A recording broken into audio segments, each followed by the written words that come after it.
Oh, my Teaserking family.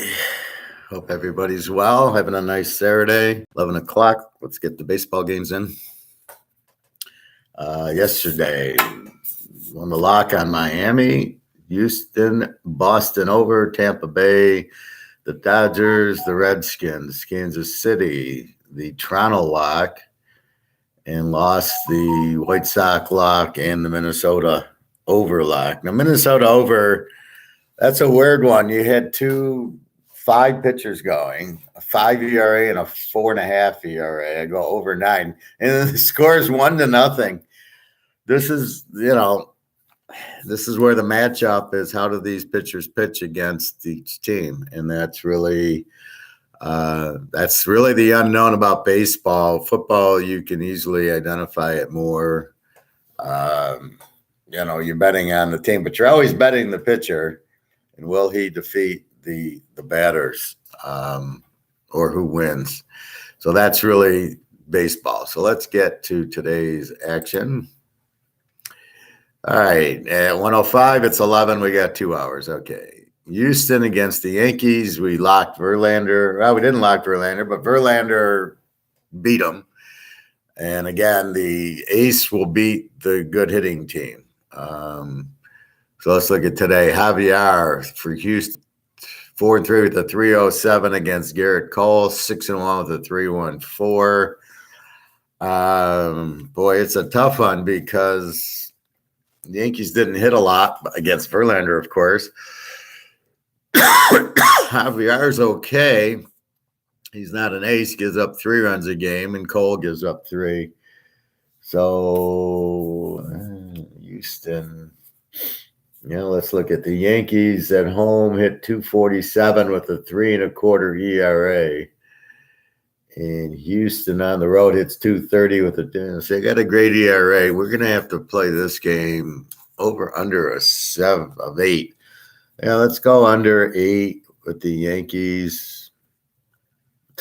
It's hard to play the Yankees under with their hitting, but again, good pitching will stop good hitting, and you have a great bullpen in Houston, and maybe Verlander's got him a little screwed up. Cole 6-1 with a 3.14. I don't see Houston getting a lot of runs either, so I think under is a good play, under 8. The Steelers and the Tampa Bay Buccaneers over under a 7. We got JT Brubaker 1-7 with a 4.11 ERA for Pittsburgh. Corey Kluber 3-4 with a 3.46 ERA. I like Tampa Bay here. Kluber's been playing better, and this Brubaker 1-7 with the 4.11. He probably only pitches 3-4 innings. Over under a 7. Tampa Bay at home hits 230 with a 3.17, so they're an under team. And the Steelers, always with that great defense, also an under team. They hit 214 on the road with a 3.89 ERA, so not a very good bullpen. You got a very weak starter. Yes, he's 4.11 ERA, but I definitely like Kluber's been good. Tampa Bay's at home, so we're going to take Tampa. The Orioles and the Sox, and this game confused me yesterday. I had the White Sox in a lock with their ace on the mound, and they lost 4-1. They didn't hit against Baltimore. Here I got Watkins for Baltimore, 0-1 with a 6 ERA against Lance Lynn, 1-0 with a 5.79 ERA. You got 2 pigs pitching, probably 5 innings, over under of 9.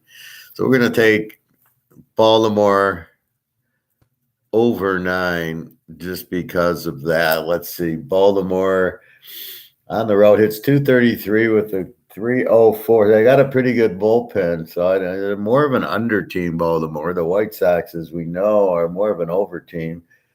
It's 226 at home at the 3.88 ERA. So their ERA went from 4.05 to 4.29 down to 3.88. So you can see their bullpen's getting a little bit better. They went from 2.18 to 2.26 at home, where Baltimore is hitting about 2.33 on the road, and then their bullpen went from 3.44 to 3.04. So the bullpen's getting better. The starters make me go over. The rest makes me go under. So it's a really hard game to play. We'll take it over 9 just because of the weak starting pitching. Figure we can get 5 or 6 runs in the first 4 innings or so. The Cubs and the Cardinals. We got Sampson for the Cubs, 0-0 with a 0 ERA, probably a reliever, against McCullers, who's the 8. Well, he's 5-5 with a 2.64 ERA. Let's see. So St. Louis. This is St. Louis at home. Hits 256 with a 440. So their bullpen sucks. They're more of an over team, and the Cubbies are 230 on the road and a 4-2. So they're more of an over team. So they're both over teams. But you got McCullers, who's got a 2.64 ERA. Oh my God. So we're gonna have to take St. Louis here. I can't bet the Cubs with this Sampson, who's 0-0 with the 0 ERA. Maybe he's pitched a few innings. Where McCullers is at least 5-5, but he's got a great ERA. So the ERA and then the bullpen. So I think St. Louis at home should win. Who won yesterday? Did I play it? St. Louis. The Cubs won yesterday. The Redskins and the Dallas Cowboys, the old NFC East, 8.5. Josh Gray, 6-4 at the 3.95 for the Redskins. Bush, 2-1 with a 4.05. Now, if somebody help me out here, Texas, what are you? They hit 238 on the road with a 343. So they're like right in the middle. They hit a little. Their bullpen's okay. The Redskins hit 2. Now, the Redskins on the road hit far better, 273 down from 282 with a 4-2. So the Redskins are an over team. Texas is more of a kind of an under team. Let's look at the starters. A 4 and a 4 make it an over. So we're going to go over 8.5 on Texas here. Again, the problem with Texas-Washington is the game can go any way. And this is the problem betting baseball versus football, especially college football. We know Georgia's going to beat, Arkansas or Mississippi or old Mississippi State. We know Georgia's winning the game. We know Alabama's winning the game. It's by how much? Football, Tampa with Brady's probably going to win the game. Green Bay with Rodgers. We know Mahomes. We know they're going to win the games. It's by how much. When you get to baseball, when you get a Matt Bush and Jonah Gray, you have no idea. The score could be, as we saw in the Minnesota game yesterday, 1-0, or it could be 11-10. And this is really the problem with baseball. All you can really look at is averages, and you go, well, they hit for so much, and their ERA in the bullpen is this. But then that's skewed because if you're up 10-0, you don't use your good ERA, your good pitcher, so the ERA gets higher. If it's a tight game, they might do it. If it's against a weak hitting team, their ERA looks better. So there's a lot of factors in this that are hard to come by. So I probably wouldn't even play Washington, Texas, but for you guys, I'm just going to say Texas over 8.5. All right, the Raiders and the Chiefs again, AFC West, big rivalry game, 9.5 over under. We got Koenig for the Raiders, 1-2 with a 6.59 against Brad Keller, 2-8 the 4th. So the starters make you go over, but when we look at Oakland, they only hit 220 on the road with a 4.36, so that's an over bullpen, but they don't hit. And Kansas City hits 244 at home with a 5.17. This game must go over. KC over 9.5. I'm not going to lock it because Oakland just can't hit, and I can't count on them to score runs, but it seems like an over game. 2 bad bullpens, 2 bad starters. And we'll go from there. All right. It wouldn't be a show if I didn't have to sneeze. I don't know what it is about. Maybe it's the computer makes me sneeze.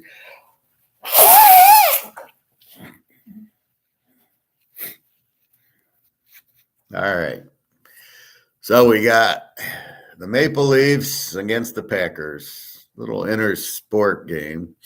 Because Toronto doesn't have a football. Well, we can go Argos against the Packers, but I think everybody knows Maple Leafs. Over under 7.5. They're looking low scoring game. We got Kikuchi, 2-3 with a 4.94 ERA against Burns, 5-4 with a 2.31 ERA. So Milwaukee's got a strong pitcher, not Toronto. Let's just go with Milwaukee.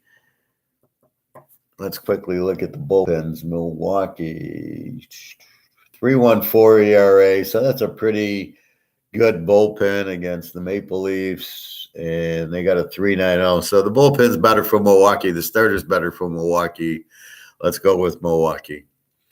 The Jets against the Dolphins, another AFC East matchup, over under 7.5. We got Bassett for the Mets, 5-5 with a 4.03 ERA against Trevor Rogers, 3-6 with a 5.83 ERA. The Mets are much the better team. They hit 260 on the road with a 3.59. Miami hits 250. They are at home. Miami hits 257 with a 3.84. With these starters, this is definitely an over. So let's take the Jets over 7.5. So, that's mysterious. You got two lousy starters. You got two lousy bullpens. The Mets hit the ball. So I don't get the 7.5 number. That doesn't make any sense. So let's take the Mets over. All right, the Red Sox and the Cleveland Browns. We got Winkowski for the Red Sox, 2-1 with a 3.68 against Shane Barber, 3-3 with a 3.0 ERA. Boston, they hit 240 on the road with a turbo bullpen, 4.06. Against Cleveland at home, hits 250 with a real good bullpen, 3.05. I'm going to go under with this game. Cleveland under 8.5. The Boston, we know, has a very good hitting first four hitters. They all see what I like with Boston. The manager knows how to manage. His first hitter 300, second hitter 300, third hitter 300, fourth hitter. I would want my 300 hitters to bat as much as they possibly can. I'd have my best hitter leading off. I did that in girls fast pitch. The best hitter I had, she led off. The next best hitter batted second. The power hitter batted fourth. I wanted them up as many times as I could get them. These managers who bat, these guys who hit 150 first and have a 300 hitter hitting ninth are freaking idiots. They don't know what they're doing. You want them to bat more. You don't want a 300 hitter hitting ninth and he doesn't get his fourth at bat, and then you lose 2-1. Well, hey, maybe if you batted your 300 hitter and if you stacked your lineup, this isn't softball where you kind of get your 200 hitter in the middle so they can get their out and not hurt anybody. But I've never seen so many hitters hitting under 200 in my life. It's a shame. It's an embarrassment. All right, Colorado, Minnesota, 9.5. I don't know what the hell to do with this game. Santanzala, Colorado, 3-3 with a 4.42 ERA against Chris Archer. Used to be good on Tampa, 1-3 with the 3.44. Apparently isn't good now. Everything says over 9.5, and they play a 1-0 game with worse pitchers than they have going here. The Vikings, what the fuck? A 4.05 ERA, and they hit 250, and they score. They get shut out by Colorado's junk pitcher in Colorado with a 3.96 ERA and a 2.37 batting average. So where are they? Colorado had a 4.53 ERA, went to 4.68. Now it's down to 3.96. I'm talking seventh, eighth, and ninth innings. We figure the starter goes the first six. Now, my guess is Colorado played a lot more home games where there's a lot more scoring. And then as they are now on the road trips, they're not going to give up the runs. So now the averages average out. There's also a home and away, but I don't think it's there for the over 7. So it's like a bullpen ERA And as stupid as this sport is now, with the starting pitcher can only pitch 100 pitches for some reason.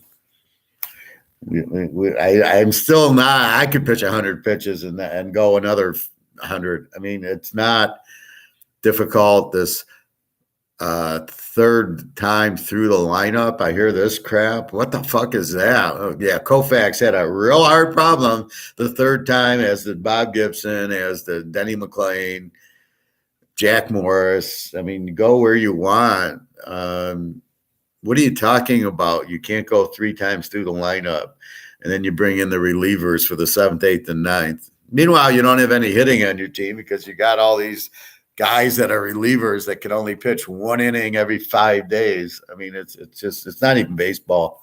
That's why it's so hard to get into. All right. So Minnesota, Colorado, that's an X. I am not playing this game. I mean, they got one. Minnesota and Colorado played to a 1-0 game with Pigs pitching. I have no idea. Colorado at home, maybe. Minnesota. Colorado's not hitting. I am not touching this one. All right, the Dodgers and the Falcons. We had the Dodgers yesterday. They get the W. Mike White, 1-1 with the 3.86. I know Ferris Bueller got injured and a few others. So against Max Fried, 7-2 with the 2.77. Atlanta, how's their bullpen? The Dodgers 3.34 bullpen. Atlanta with a 2.99. Good bullpen. I'm going under in this game. Atlanta under 8.5, and we're locking it.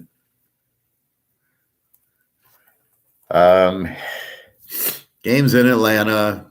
What do we have? Yesterday we had the Dodgers. We got the W, but I like Fried. He's the ace of Atlanta. 7-2 at the 2.77. I would play Atlanta.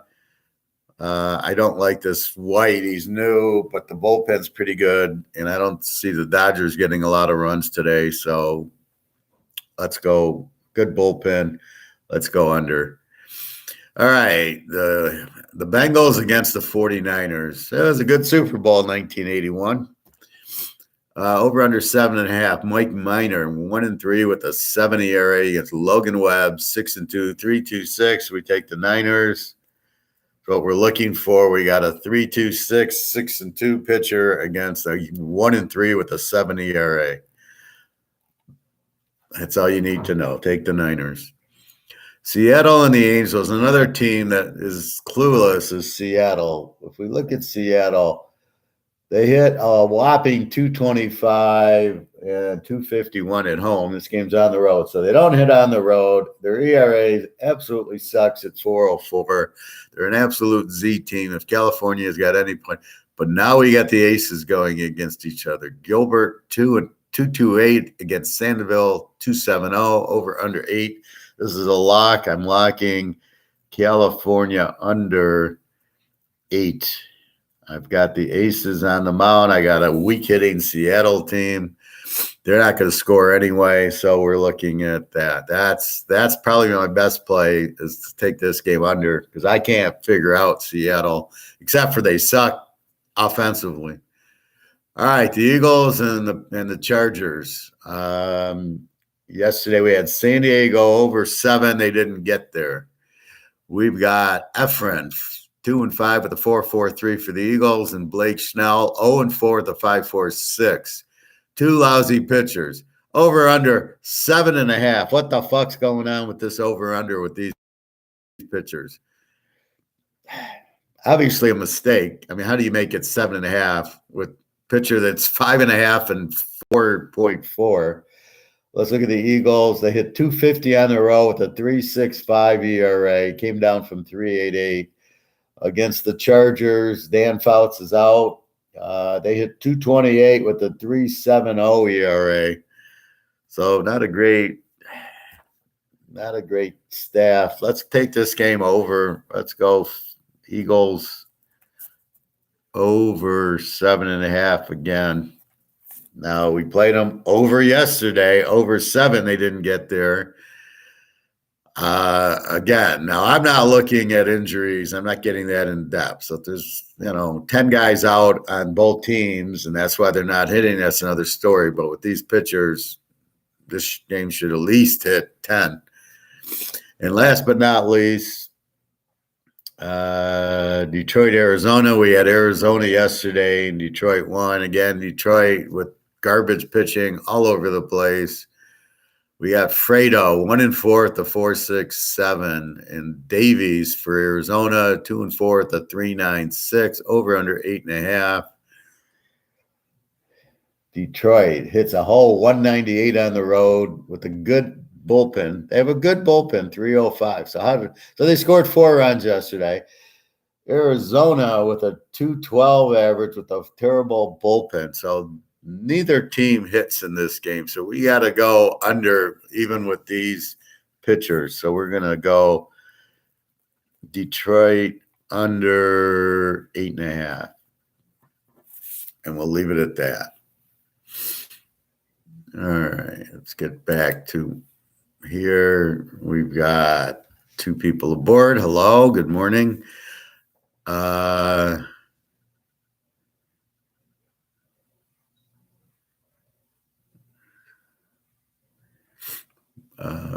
Any questions or comments on the games? Let's go back with them. We're taking the Yankees under 8. We got Tampa Bay. We got Baltimore over 9. We got St. Louis. We got Texas over 8.5. We got KC over 9.5. We got Milwaukee. We got the Jets, Jets over 7.5. We've got Cleveland under 8.5. We've got 2 locks today. Our first lock is Atlanta under 8.5. Lock. 49ers. We got Kale under 8. Lock. We got the Eagles over 8.5 and Detroit under 8.5. That's what we've got in baseball. Like I say, the problem with baseball, I'm focusing on the starting pitchers' ERAs. Verlander when I can get him. I had him yesterday. So that's what you want to find is Verlanders. You want to find aces, and that's who you want to bet on. But that's how you bet every sport. You bet Magic and Bird and Magic and Jordan and Isaiah. That's what you bet it on. In football, you're betting on Lawrence Taylor and Montana and Brady and Mahomes. That's what you're betting on. Baseball, you can bet on Verlander, but you don't have a lot of good pitching, and there's too much 6-7 inning pitching, and then here comes the bullpen. So Houston, fortunately, has a very good bullpen. So when Verlander goes, you can pretty much count the under and count on Verlander. Anyway, that's how you bet sports. So we've got that nailed down pretty good. Some of the games, just, you look at high ERAs, you figure they're going to score a lot. Like Minnesota yesterday, 1-0. Seriously, you couldn't score on Colorado. I mean, that's just ridiculous. So, but that's part of it. So the ERAs change, the batting average changes. But again, you're betting on averages. So you got to really try to get matchups. And you're not going to get it in that game. How does Colorado in the AFC West go against Minnesota, who's in the NFC Central? They don't play each other enough for the pitcher, and you're getting all these new pitchers to have any really track record at all. So really, you got to kind of watch it. If you can get track record, like Boston and the Yankees, you can get track record on. Baltimore, Tampa Bay, that whole within the division, Detroit, Kansas City, Chicago, Minnesota, there you should be able to get track record. But again, you're getting new pitchers. The Tigers bring up, Bo Jackson, and then they have Scooble, and then Scooble starting to suck. Really a lot of injuries in baseball. This is what I don't like about baseball. There's way too many. You're relying too much on pitching. If I'm the manager, I got 4 starters. They're going every fourth day. I got 3 guys in the bullpen, and I got a lot of hitting. And I got hitters that hit 300, and I got a speed guy to lead off who gets on, and I got good defense. I basically got the 1970 Baltimore Orioles. I got Frank Robinson, I got Brooks Robinson, I got Boog Powell, but I got Paul Blair and Al Bunbury. I got some speed, and I got my 4 aces, and I got my good bullpen. And that's how you play the game. How do you have what? They got 13 relievers. What the hell is that? And we got to play 5 starters, and they're going to pitch every 5th day. What is that? What are you saving them for? These are professional athletes, number one. You're only pitching them 5, 6, and you're only pitching them 100 pitches. So how tired are they getting that they need 5 days rest? Or was it some little formula in some bullshit algorithm that said, if you pitch them every 5th day, they pitch better? I mean, it's all bullshit. It's just like the 3rd time through the lineup. It's all bullshit. It's not real. It doesn't. First of all, we're all individuals and we're all different. I could go 150 pitchers. You might go 120 pitches. And then it's based on who we're playing. I might not be able to get through the 3rd inning, even though I can go 150 pitches because they're hitting the hell out of me. Or I might be striking out the side and you're pulling me in the 6th inning because I hit 100 pitches and nobody's gotten on base on me. I love how it's a no-hitter. All of a sudden the guy can pitch 125 innings because it's a no-hitter.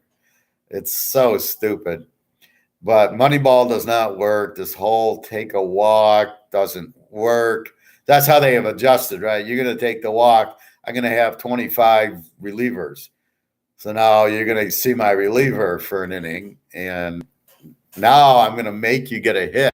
But you can't because you don't even hit 200. You're up here to take walks. And, well, good luck. 2nd and 3rd, 2 outs, bottom of the 8th, to down a run. Here comes Mr. Walker up. Only now I got a reliever who throws strikes. And Mr. Walker, who can't hit 200, has to get a hit. But you know what? He sucks. He's not going to get a hit. He tries for the walk. The pitch throws 3 strikes, and the guy strikes out. That's your take a walk mentality. I'm so sick of it. Anyway, today I'll go get my football magazine and start analyzing college. Pros I don't need to analyze. Very little, just, because you've seen it enough. I know Brady, Mahomes, where's Deshaun Watson, who's starting for Carolina. That's all fine. I need 5 minutes of work on that. But college, with the transfers, I got to see who transferred where, and then who's there. Like Miami of Florida, I'm all set. I'm going to bet them over with my man Van Dyke, and I'm going to bet Clemson under because their quarterback sucks, but their defense is great. Georgia, we'll take a look. We'll see if their defense is, they lost 10 guys to the pros. We'll see if their defense is as good. And if not, then we're looking for the team who holds the opponents under 10, who doesn't really like Alabama runs the score up, but Georgia, it's beautiful. They win 34-0. They cover every under. So that's what we shot for, we look for. Gold and silver. Now, I see not that many people watched my show yesterday on the whole COMEX paper versus gold, which is okay. We can review a little of it now. COMEX is paper. So my whole concept was that since COMEX is so low, we want to market. But if we want Canadian Club whiskey, what are we going to pay for it? What do we have to buy it for? And this is what we want to actually drink. So this is how do we make a market? A market's based on buying and selling. I go to the grocery store. They have Canadian Club. I want to buy it. They put a price out. I go, that's too high or that's okay. And we have a market. I'll give you an example. I went to the meat. I wanted to buy ribs, beef ribs. There's like real nice, and there's like 3 ribs with their big beef ribs to a strip. And they were $9.99. And then when I went to Alabama and came back, so it's been 6-7 months, and now they're $14.99. And I refused to buy them. Can I afford them? Yeah, but it's too much. It's not market. The market for that at most is $10.99. They used to be $5-6, but I'm not paying $14.99 for them. And I make comments when I'm there going, "Oh, your ribs are too high. I'm not going to buy them," and I don't. And could I afford them? Yes, but again, that's the market. So they want to sell it at $14.99. I go, it's too high. Now, if I ever see it on sale, I'll probably buy 10 of them and freeze them. But that's my point. So I put them on. So I see them on sale, I'll buy, because that gets down to the market. So you've created a market where you're selling the ribs at $9.99. Now, the difference between a real market and Comex isn't buying anything. It's just paper. They're not buying the ribs or the whiskey, and they're not selling it. So because they don't have to actually buy the product, they sell it at this $21, $22 for a silver coin, for example, because they don't have to buy it. They're not buying. You can't buy it. So to sell it at 21, you got to buy it at what, 15? To sell this is, I think, $50. And this is Canadian Club 35 year, because I've had it for 20 years. I worked there in the 90s. So to sell it, though, I have to buy it. And to buy it, I have to pay, probably, let's say, $35 for this. You get a case. So each bottle in the case. So let's say it's $35. That way I can sell it for 50 and make profit. Well, here's my argument about Comex. You're selling this. You're not buying anything, and you're not selling anything. Now, that's also the problem with the stock market, and the fact you're buying 100 shares of Amazon. You're really buying the paper, but you are buying the company, how quickly they can buy and sell Canadian Club. So if Amazon shows you their results and they say, well, we bought it for this, we're able to sell it, we make 25%, here's our financials, okay, I'll buy stock in that company. So you're buying paper, but you're buying, you can read their financials. Comex, there's nothing to read. I'm not buying the silver at $15 a share, but I'm selling it at 21. But I'm not really selling it to anybody. All I'm selling is this paper. But you're not really buying an ounce, and you're not really selling an ounce. So you've created this phony market where you're not buying or selling anything. And people are buying. I like to talk to the idiots buying this. What are you buying? You're not buying the coin. What is it you're buying? So JP Morgan doesn't pay a nickel for their paper, and they sell it and apparently make money. So they apparently aren't buying it for 15 and selling it for 22. They're just selling a derivative, an option, I guess, to buy it, which makes no sense. So they're not really buying a product or selling it. Therefore, there's no market. My whole concept yesterday, and I'll repeat it because it's worth repeating, is you need a market. Gold and silver are physical, and therefore, if I wanted to sell my silver, for example, I pay $32 an ounce for it for the Eagle at my coin store. If I want to sell it, I'm going to make money on it. I'm going to sell it for 40. That's the market. I'm buying it for 32. I'm going to sell it for 40 or 45. Will you buy it? That's what market is, but that's not what we have. This is the problem. This is why everybody doesn't want gold and silver, because they go, oh, the market's broken.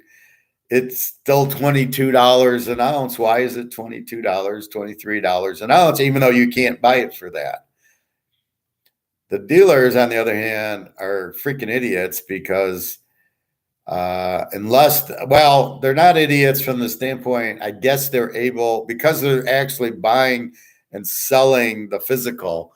So when I go into the coin shop, I'm actually buying the Canadian Club. So from that standpoint, they are marking it up 20% and selling me the physical.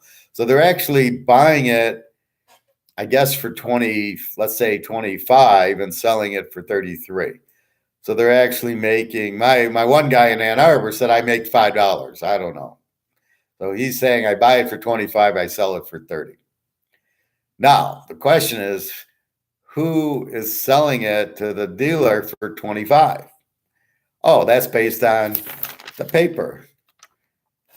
Well, the paper isn't real.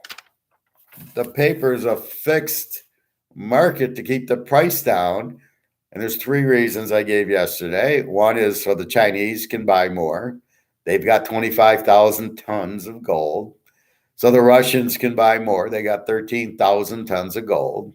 And so the US government can keep US dollars going, because if the price of gold and silver are low, there's no competition for the dollar.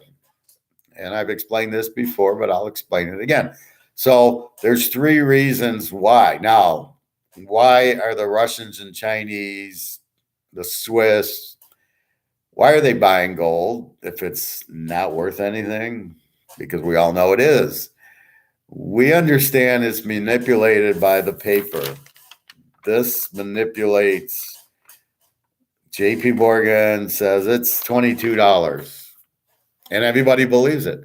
So my concept is to get a market where you buy this and then you sell it for a profit. And that's why this is $50. So I'd be like Comex saying, oh, we can sell Canadian Club for $5. We'll sell it for $5 on the derivative. And now that lowers the price to $5, is basically what they're doing. So the question is, when I go to my guy's store today and I ask him, silver, you're buying it for 25, who are you buying it from? And if he says the Mint, why is the Mint selling it for 25? Why aren't they selling it at market? Well, Comex has created the price. Well, why are we listening to Comex and not the market? So if Canadian Club says, you know what, we're going to try to get 60. Or in my example of the ribs, you know what? Yeah, I was selling it for 10. Now I'm selling it for $14.99. Is there a market for it? Can I sell them? And if nobody buys them, they can't. They'll have to lower the price back to the $10.99, where then it gets me into the market, gets me into the game. But I don't need the ribs. I can go buy steaks that I see for $7.99, or I can buy a nice roast for $7.99, which is to me meat. I can get a nice London broil roast, $7.99, 3 pounds, and I cook that up. And then, so I don't need the ribs. They're nice, but I don't need them. I just assume, I want to spend $7-8. Even with inflation, I still spend $7-8. I'll spend, that's my market. My market, I'll never spend $20 on ribs. And you're only getting 3, right? It's not like I'm getting a whole slab. They're not the pork ribs, and they're not the same. They're just beef ribs. There's just, chunk. There's 3 ribs, and you cut the bone and you cook them. And they're very good, and I love them, but there's a point. Maybe on my birthday, I'll spend $14.99. But otherwise, for my every week shopping, no, I'm not going to spend more. And see if that's the market. So that's why you can't. Why isn't gas $25 a gallon? Because they can't. The market doesn't allow it. Why isn't Cheerios $25 a box? Because the market, nobody will buy it. And that's what you got to understand. And that's what's happening. So there's a market in everything. Baseball. Why are the Yankees at 8 today? We go under 8. Why is the line 8? Why isn't it 14? Because everybody would bet it under with the good pitching. Oh, and Vegas would lose a lot. Oh, so they make the market where the betting's even, which is sort of what the ribs guys are doing and the Canadian Club guys. They're going, at what point do we still get buyers and make money? And if we sell it too high, we don't. But what Comex is doing is there is no market. They're keeping the price down artificially, called price fixing, and they're keeping it at 22. There is no market at 22. Nobody can buy it for 22. Nobody sells it for 22. But the dealers use the 22 and they go, well, we're going to do a $13 premium. And I go, why? Why are you doing Comex as your base when it's not a real number? Your price If I ran a silver store, my price would be $500 for the ounce of silver because that's really what it's worth. And I don't care. I don't want to sell it for 22 because it ain't worth 22. It's worth a lot more. My gold would be 10,000 an ounce, and I don't care if I sell it. However, they got to pay rent, and they're looking at the coins more as inventory as you would Canadian club or ribs. I'm going to mark it up 20% from what I pay for it, and that's what I'm going to sell. And let's see if there's a market. Like the guy was all excited. I says, your ribs are really high. And he goes, well, I've sold 15 of them or something today. And I just laugh like, well, you'd make them 10.99. You'd probably sell 100. You see, you're not selling that much. Like you're all excited you sold 30. And I'm like, that's not a lot. You're a fucking store. You sell me. You only sold 30 and you're excited. Your price is too high. You're going to end up throwing it away because it's not going to be sold. You're not going to sell your inventory because your price is too high because you're over market. So the key to everything is market. Football, basketball, betting, stocks. It's all market. And that's really what I saw yesterday and today. We're just talking COMEX. People are getting frustrated. Why isn't the price higher? And my question is, why are you even looking at the COMEX price? Because it's not what they're paying for it. And they just are keeping the price low for the Chinese, Russians, and so there's no competition with the US dollar. However, what's happening, and here's why I'm excited, is Russia, China, India, Saudi Arabia, the BRICS nations are no longer buying US dollars. They think it's crap. So that's the market talking, right? The market's saying we don't want US dollars. So therefore, we're not going to buy them. So they're sitting on the shelf like the $14 ribs that nobody wants because they're too expensive. And maybe there'll be a few takers. But you know what? I don't want that currency. I want the ruble because it's backed by gold. It's strong dollar. And checking yesterday, the ruble was down to $51 per US dollar. It was 77 going north. It hit 150 with the sanctions. It's 51 now.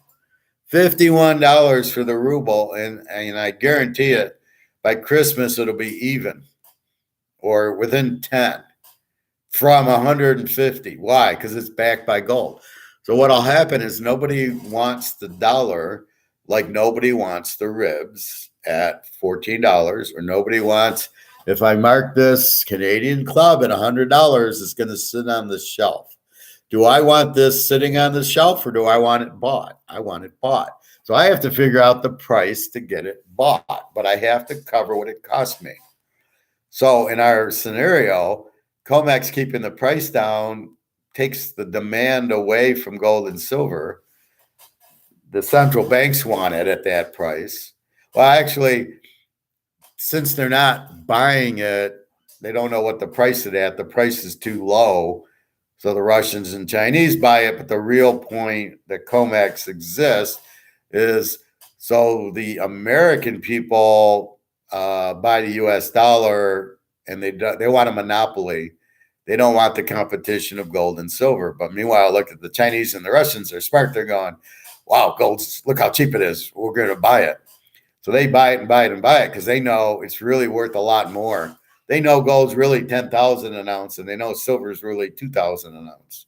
And they're sitting there buying it up at $30 an ounce and 1,900, and they're just laughing and buying as much as they can buy. And here's the idiots on COMEX selling it at 20. And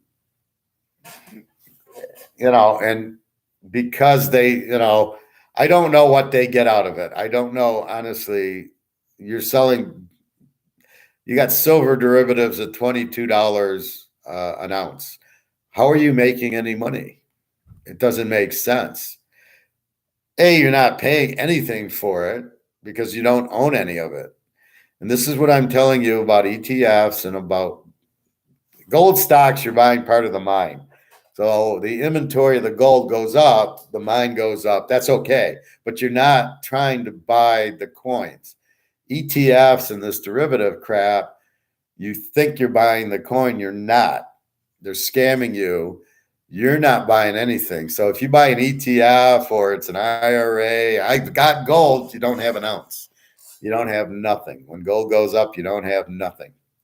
So you don't want paper gold. You want the actual. It's like trying to drink.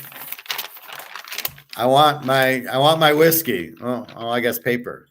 But if I bought the whiskey, I can drink it and I can display. It's a beautiful bottle. But I got to own the whiskey. I can't do it with this. And I got to own the gold and silver for it to have value. I can't own the paper. The paper doesn't give me value. Simple as that. So that's what's happening. So that's COMEX. COMEX is paper, not real. Since they don't really take it, they don't have to buy it, and therefore they can sell it for whatever they want. Why people who want to buy it and know it's fixed and know it's cheap are laughing like me. I don't take it seriously that that's the actual price. When I go into the coin store in an hour, I'm laughing my ass off going, thanks, gold and silver on sale again. I spend $32, $33, $34 an ounce for my 20 ounces of American Eagles that are real money, that are real silver, that say 1 ounce of silver on it for $650, $700. I got 20 of them. I know they're worth a lot more. And I don't look at COMEX price isn't a real market. It's not the Canadian Club at 50 or the ribs at 15. Those are real prices in the market. COMEX is not a real price. COMEX is a fantasy based on keeping the price low. COMEX is this. This at Target's $50, but on COMEX it's $5. Is that the real price? $5 for this? No. Is gold at 1,800 the real price? No. Is silver at 22 the real price? No. That's like marking this $5. But good luck trying to find it. So COMEX Canadian Club whiskey, $5. When I go to Target, it's 50. I can't buy it for 5. Where are you coming up with 5? How are you buying it for 3 to sell it for 5? Well, we're not really buying it. We're just making it up. We're making up a paper price of the whiskey. That's what they're doing. Therefore, it's not real. So why people get upset and people think that the real price of silver is $22, don't. It's not. You can't buy it for that. You can't sell it for that. That's not the real price. But you're getting a tremendous break when these coin stores, even these guys online, are selling it at $32. They don't get the market. The market is not 22 plus a premium of 10. That's not the real price. That's people taking advantage, knowing if I didn't think silver was $2,000 an ounce, why would I buy it at 32? I would say, you know what? It doesn't move. It's 32. I'm not going to buy it. Do you see me buying it? Yeah, I got like 255 ounces of it. I'm going to buy another 255 ounces as I get paid. As I go along, I'll buy another 20, 40 a month, a couple more ounces of gold because it's $2,000, so it's a little more to buy. Are we headed into a recession? We're already in one. Is there going to be depression? We're already in one. The housing market going to crash? Already is. Stock market crashing? It's crashing. U.S. dollar going out? It already is. It's just a matter of watch Sri Lanka's gone. Greece is gone. Now watch Japan go. Once Japan goes, and that'll be a big hitter, believe me, it's going to have effects. And the China housing market is gone. Russia is in deep doo. They're going to default on one of their bonds. So basically, you have the only country that's going to survive is Russia because they're backed by gold now with the new ruble. And if the other countries wake up and if the U.S. starts backing it by gold, then you're going to see gold go to 100,000 an ounce. Are they that smart? No, because they're printing. They think we can just keep printing and it won't have an effect. They're missing the whole point of the effect. That would be like Canadian Club selling this for $100. Is the U.S. printing the money? I'll just sell it for $100. Well, now it's $90 for the bottle. Oh, I'll sell it for $100. Well, now the bottle went up to $120. I'll just sell it for $130. There's no market for it. The market's at $50. Or the ribs. Well, I'll just keep raising the price. I'll make it $20 a pound for the ribs. Nobody wants to buy it. I'll make it $30. My costs went up. Oh, I'll make it $40. I'll just keep raising my price on the ribs. Nobody is going to buy it. Nobody wants it at that price. This is the most concise example the professor can give you, and I'll give you a professor. That's the most concise of what the fuck is happening in the market. It's all balance. It's all an ask and a buy. I'm selling something. Do you want to buy it? And it's all based on mental psychology of, yes, this is a good value for it. You want to pay $1 million for that house? It's too much. It's not a good value, and I can't afford the payments. I need to buy something cheaper. I need money. I'm going to sell my house. And this is what's going on now. Interest rates are going up. That takes a lot of the buyers out. If you need to sell, so you don't buy now if you need to, because the prices are dropping. Why? I need to sell my house because I need money, because I'm stupid and I got a lot of credit cards and the interest rates are going up. So my payments are larger because I thought I could just keep buying credit card debt and just go on vacation and buy this and buy that. I thought I could just keep doing it and never pay it back. What do you mean the banks want the money back? Or the mortgage of the house? Well, I won't pay it. Well, then the bank takes the house. I need money. The interest rates are too high. Nobody can afford it. In their minds, it's too expensive. And the house, oh, why would I want to buy a house now? I'll wait till the price drops. So what happens? The price drops. And that's what happens in all with what's going on. Why is gas stopping at $5.25? Actually, I saw it go down to $5 yesterday. Well, why is it dropping? Because people can't afford it and they're not buying as much. So sales are down. What do you do? Like the ribs, right?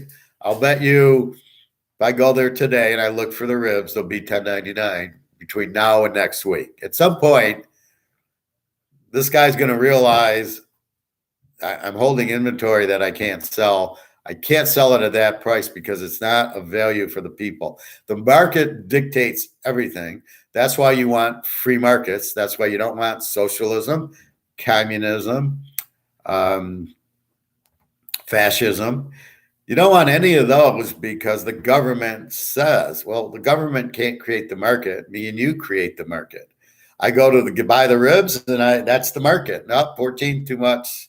You're over market. You got to come down to 10 and then I'll be a buyer. And even then I don't, I'll buy a little, but it's not like the greatest price. Maybe at 7, I'd buy a lot.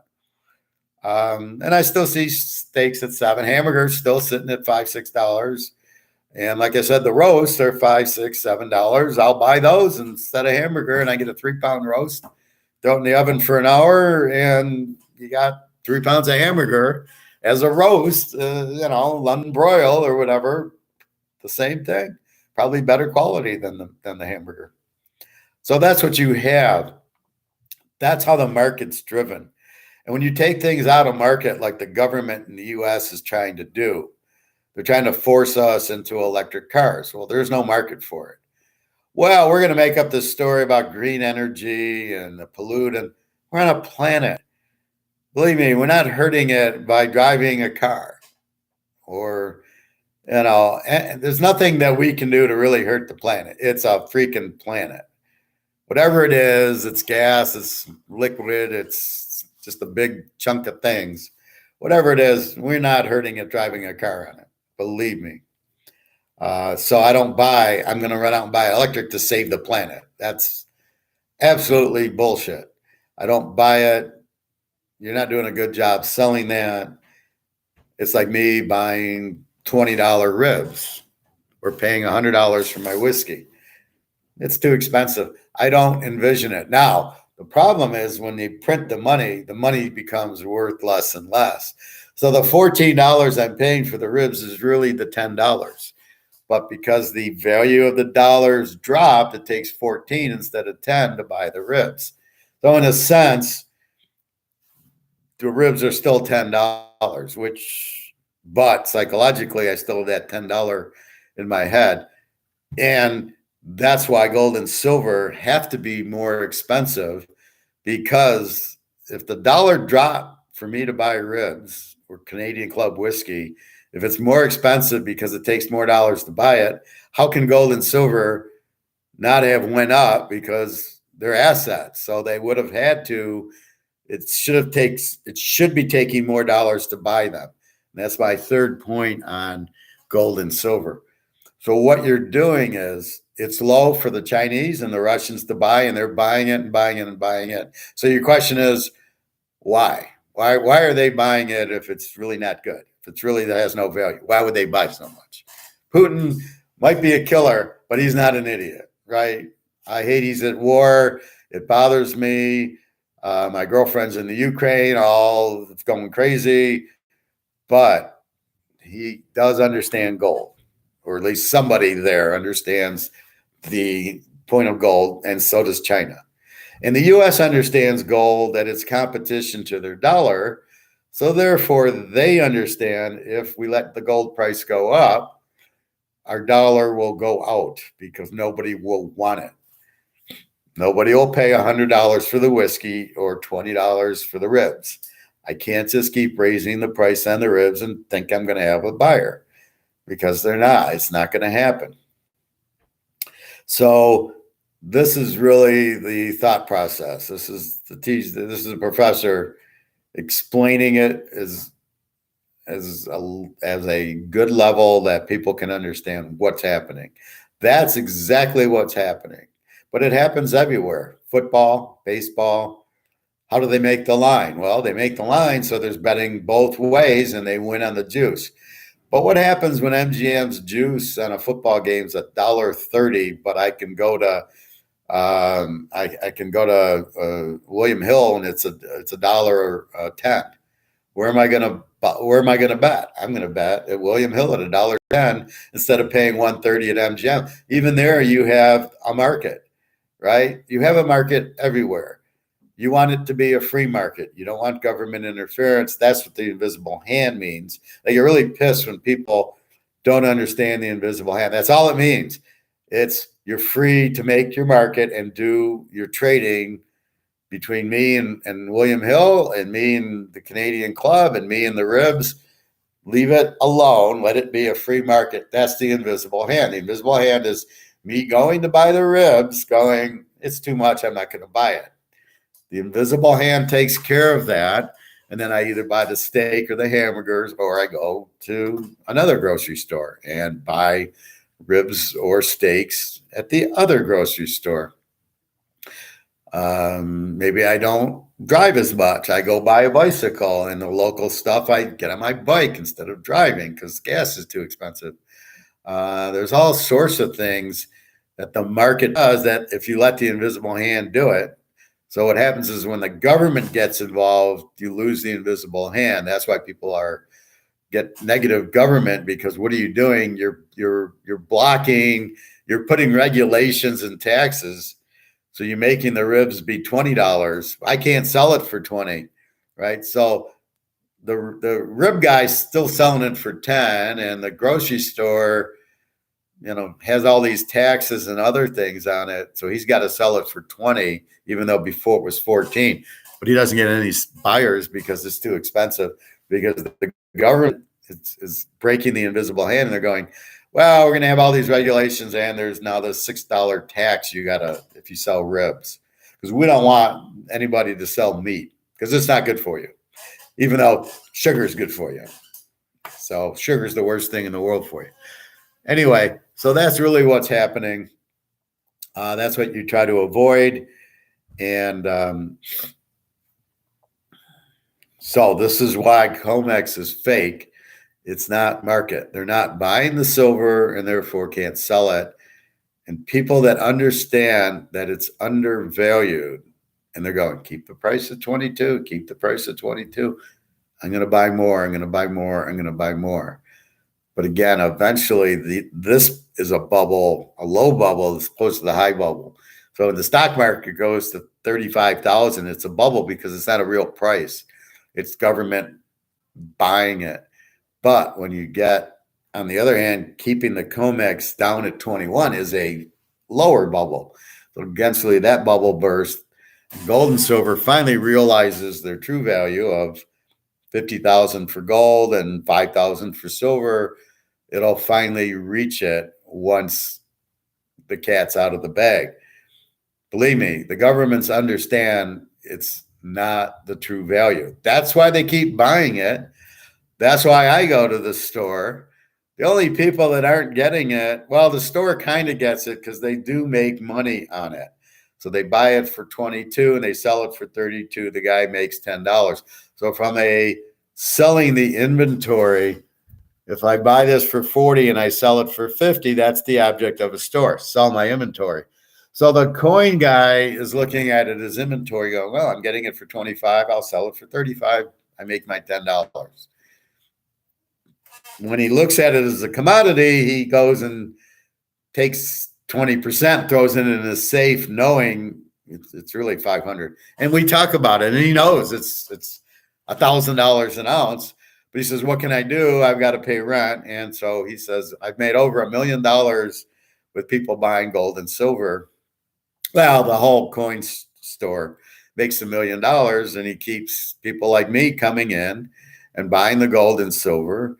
And I'm going, it's way undervalued. So I'm buying it to make my money down the road. When the bubble bursts, the inverted bubble, keeping it down bursts.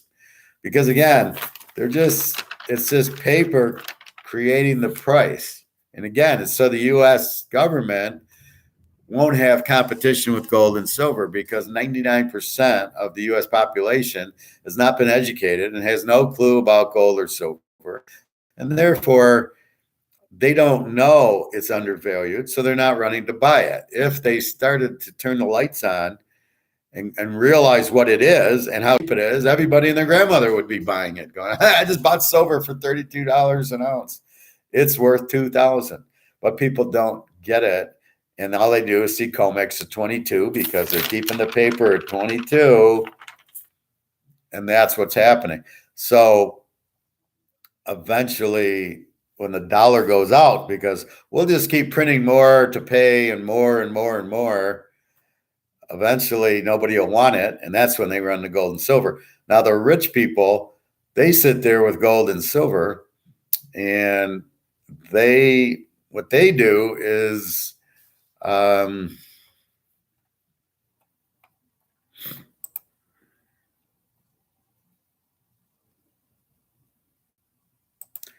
what they do is just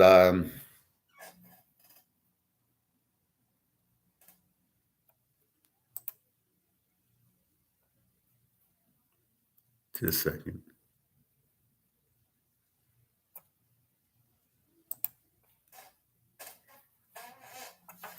I have somebody pretending he wants to be on my channel.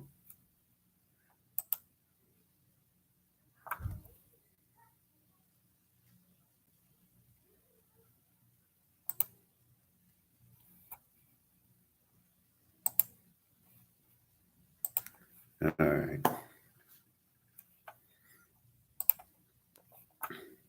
So some guy wanted to piggyback me without asking me. That doesn't happen.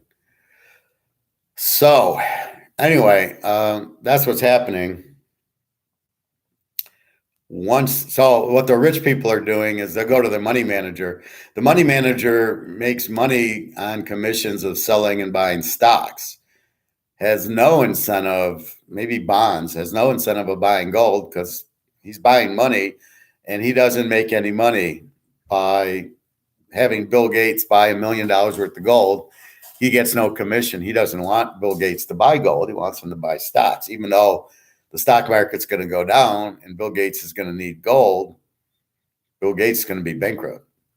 And all these rich guys are going to go bankrupt because they're holding US dollars, or if they're holding any dollars, euros, Japanese yen, if they're holding dollars, they're all going to go break.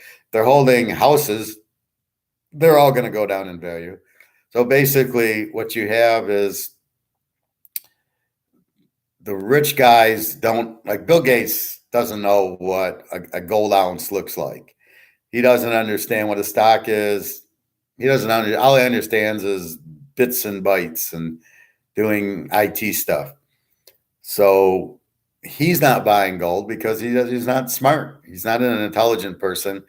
So therefore, he doesn't buy gold when he should.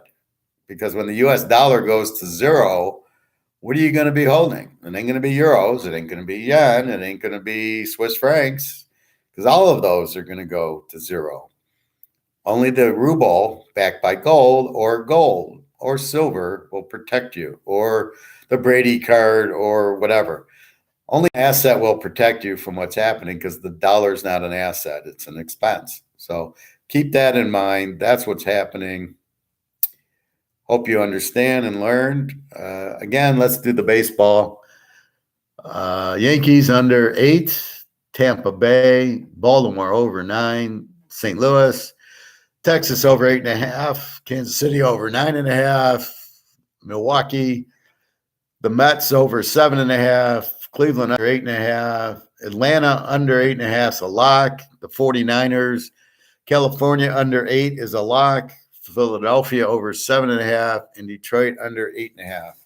Again, we're going by ERAs. Do not, like, when I gave everybody Golden State as a 50-unit lock, we had serious money on that. And I know my friends and Nick, we made a lot of money on that. Do not bet the baseball like it's a 50-unit lock Golden State, or the 50-unit lock Golden State game 4, or Golden State game 5 when I said play it, but play it light. And we all cleaned up, but don't bet that kind of money on baseball. Please bet small. I know it's weird. It's, you bet Verlander, you bet 200 to win 100. This is why I don't bet it often. It's really, it's stupid, really.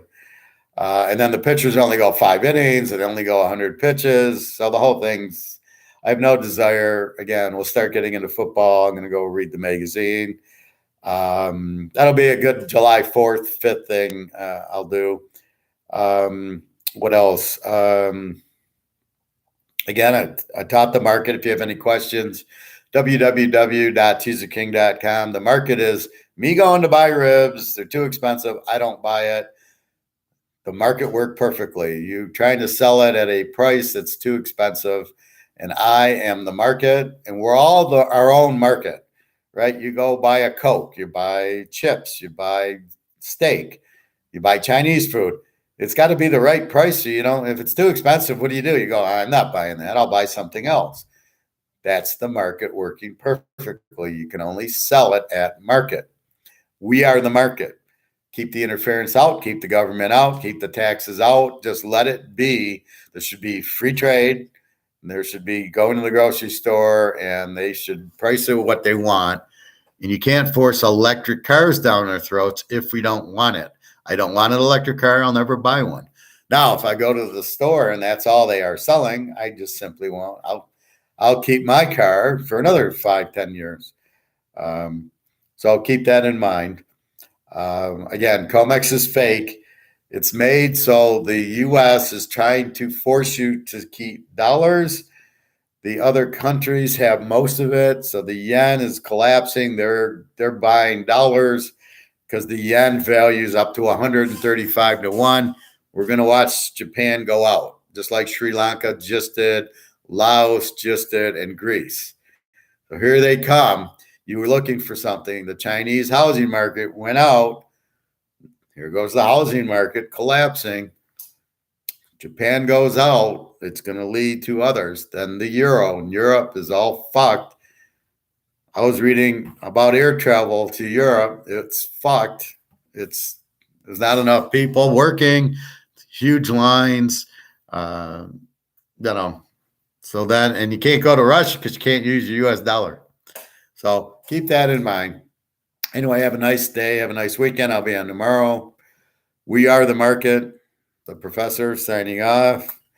www.teaserking.com. Please email me with questions, comments, we can talk about them here or just leave a comment. Well, you got to leave a comment during the show. So anyway, have a nice day, and I am off. All right. Thank you, everybody. Have a great day. I'm glad to be with you.